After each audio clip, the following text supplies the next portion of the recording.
everyone, it's Leslie from Stitch and Bear Time. I'm back with another block video, but first I want to let you all know that a new pattern is on Stitch and Bear Design's website. It's called Dress Up for Tea Time. So if you want to see the whole quilt, head on over to the website so you can see Dress Up for Tea Time.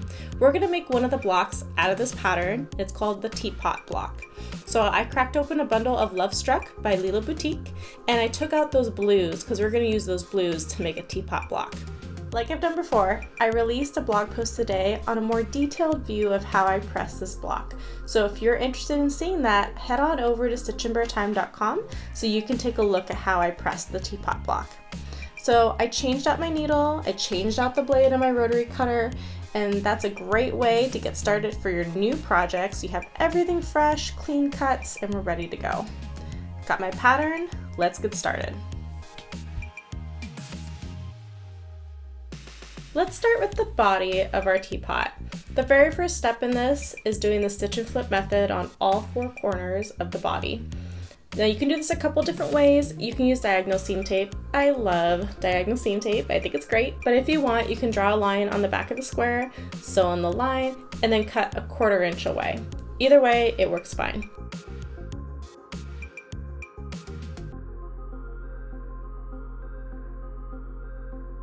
Once you make sure that you're happy with your corners, don't cut anything unless you've checked, okay? Then you can cut off the excess fabric, and then we will go ahead and press. I like to press by seams open, but if you want to press to the side, that's totally fine too. Once you're done pressing the subunit, we can set it to the side and move on to the next part, which will be the handle.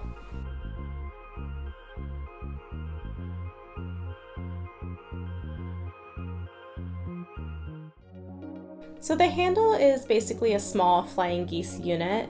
The main thing to pay attention to with these is that you have to make sure the size is accurate so that when you do sew your flying geese unit into the block, you're not losing your points. I think that's one of the hardest things with making flying geese units is that you don't want to lose your points. So just make sure you measured it after you made it before moving on to the next step.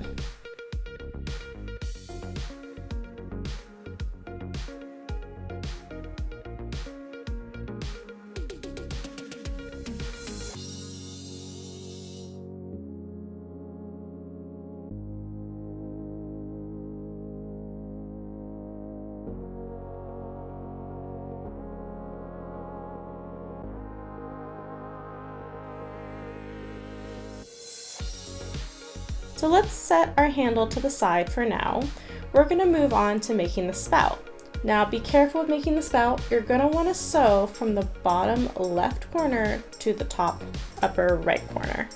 It's super essential that you pay attention to how you're sewing the stitch and flip in order to get your spout to look the way it's supposed to. Now once you've checked it, you've trimmed off the excess fabric, and you've pressed it. Again, I pressed it open.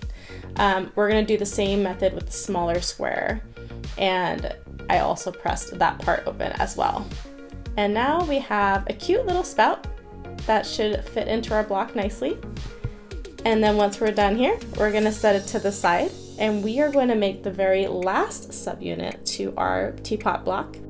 This will be the top of our teapot, and it's some really easy sewing, probably the easiest part of this whole block. So once you got that done, once again, we're going to press it open and we're going to set it to the side, and then we'll set up how this whole block is going to come together.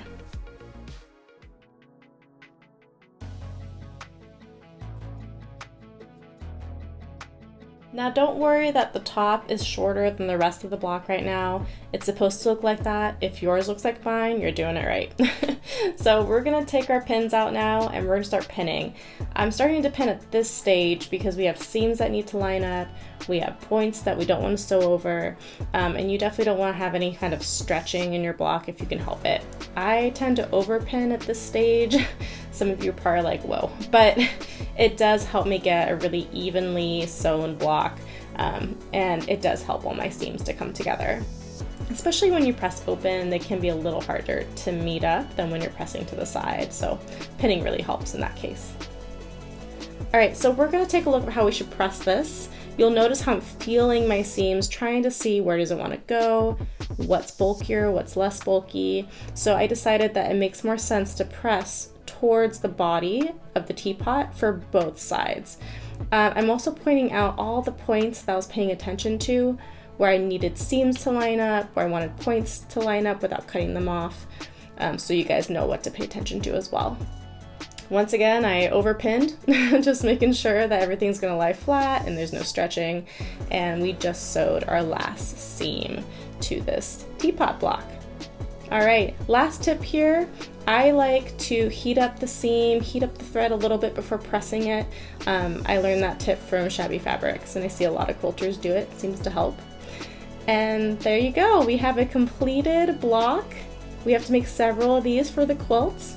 So if you're interested in doing this block, if you're interested in seeing this whole quilt and doing it with me, check out that pattern at stitchandbeardesigns.com. I'll see you guys all next week for another block. Thank you guys for watching. Bye.